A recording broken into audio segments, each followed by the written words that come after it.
Mantika, kay mainit na po yung ating kawali. Let's do this. Antayin lang natin yung minute mga guys. Golden brown na guys. Ito po na yung sangkap mo. Ayaw mo na yung manok. So. Gigisuin natin yan guys eh. Alaga namin to guys. Kaya kasama pang paa. Mga balon-balonan. Atay. Alaga namin to eh. Pinapatok ako yan araw-araw. Yung nabibili pala sa yung pag may piyesta, di ba pag may piyesta may nagtitinda ng ganito. May kulay. Napalaki ng anak ko. Ayan. Gigisa lang natin ito guys. Lagyan siya natin guys ng paminta. Pamintang wasak. For the go. Dalawang pamintang wasak. Saka dahon. Dahon ng laurel. Yan pinaka-effective dyan guys. Sabay halo-halo lang. Sound check. Lalagay tayo ng adoboy na natin siya. Sa toyo. Ayan.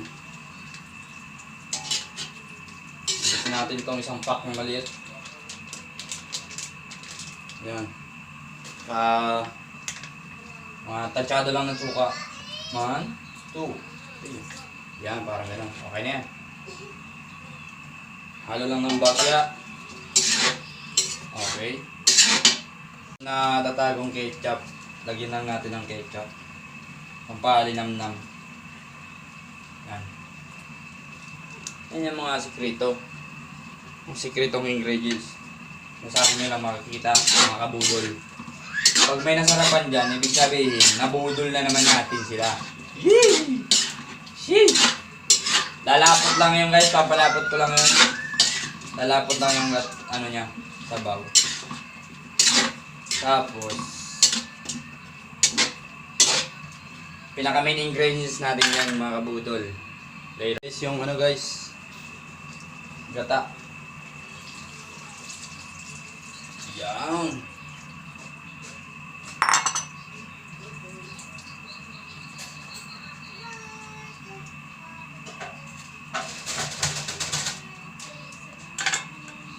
Tapos,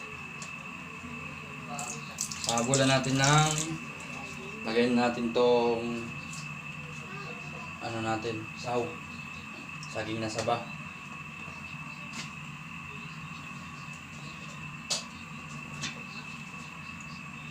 Ayan. Para makasabay na rin siya sa pagluto.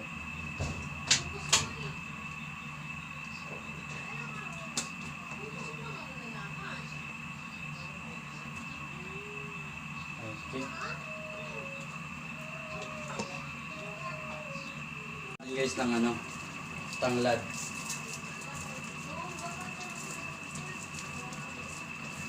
Kaya tandaan nyo pa nagluto kayo, once na mayroong gata, capable na maglagay kayo ng tanglad. O ayan. Cheese! Tapos halo-haluin lang natin. Lagyan natin yung kakang gata. Ayan.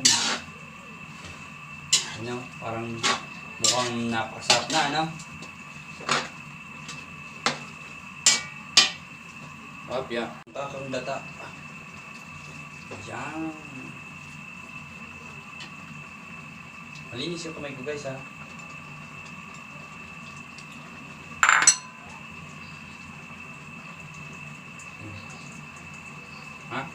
Kunti yung gata. Magkaka.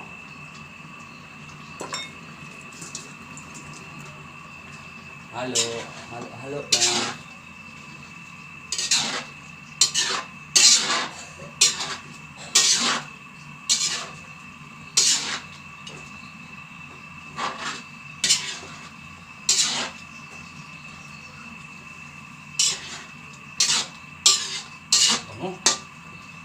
Ang bango. Mapaparami naman kain natin ito guys. Sarap guys. Luto na ang ating adobo sa gata ng manok.